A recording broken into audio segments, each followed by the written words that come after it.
each one of them to a person realized there was something wrong with the government awarding them money in their bank accounts to stay home because of the COVID crisis. It leads to questions like, well, if the government can just award us money, why do people have to work and why do we have to pay taxes, right? I'll leave it there and let the other guys expand, but it's quite simple when it comes down to it. Morally or not morally, they just believe they can see the problem. And then there's a famous quote, if printing money led to prosperity, if we could print ourselves to prosperity, why is there still so much poverty in the world? People understand that. The interest expense on the debt burden that's been accumulated already is going to exceed the ability of the economy, which is your tax base, to keep pace with your interest expense. That assumes that governments become fiscally responsible and don't accumulate any more annual deficits. It's mathematical certainty, 100% certain that fiats will continue to debase. And there's very few things in finance that are 100% certain. So when you know something with 100% certainty, you better act on it. And if you don't act on it, you're a fool. And there's lots of fools in legacy finance because they don't want to believe the mathematics, but it's pretty simple math. So I'm spiritual. I'm not that religious. I really think, though, there's a link between Bitcoin and spirituality, religion. I'm very honored to be here. And he came up with a strategy that I thought was quite remarkable, even in my business, trying to convince investment policy committees to take exposure to Bitcoin. He said he convinced his investment policy committee to make an allocation to Bitcoin. Let's pick a number, 6%. I think that's the number he used. They decided they were going to invest 3% immediately and hodl for 4 years. And the other 3% they were going to rebalance. Meaning, if the price of Bitcoin went up, they would sell it down in their portfolio and keep it at 3%. But if the price of Bitcoin went down, that 3% would get built up at a lower price. And that's actually quite remarkable because it's worked in a down market for Bitcoin. They didn't start investing, unfortunately, near the top. But now their average cost on the 3% that they can rebalance has come down towards right near current market prices because they were able to buy some lower. And I thought that was a remarkably smart policy decision on behalf of a nonprofit that I haven't even seen in the real world of Bitcoin allocation. Now, a 6% allocation, let's be very clear, people, is very large for just about any institution, profit or nonprofit, pension plan or the like. I don't think it's irresponsible, but I do understand that it's very large. And his ability, if it was 6% and you did 3 plus 3, or if it's 4%, 2 plus 2, you get it. If it's 1%, 50 basis points plus 50 basis points.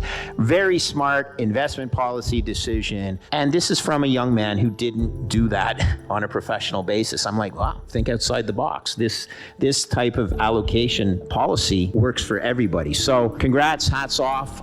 He's also working for another nonprofit or another investment organization that's also going to embrace Bitcoin. Education is key. Bill Miller, who is going to be speaking, or Bill Miller Sr., his son is going to be speaking at Bitcoin conference down the road, has a great expression. He goes, volatility is the price of return. You guys know that a price that goes from your top left to your bottom right in a straight line has no volatility. You understand that, right? It's not going up and down. It's absolutely moving in the first derivative, straight down. And your investment policy guys would define that as there's no volatility, therefore there's no risk. Oh, no risk? It's gone from $10 down to $1 with no volatility. These guys are geniuses on Wall Street. They're not. They're thinking inside these silly little boxes. And we have to educate them how to think outside that box. Because yes, Bitcoin is volatile, but again, in the words of Bill Miller Sr., that is the price of return. Show me something with no volatility, and assuming it doesn't go like this, but no volatility, chances are it has no return as well. You don't get things for free in this world, people. Very few things, actually, unless the government gives it to you. When you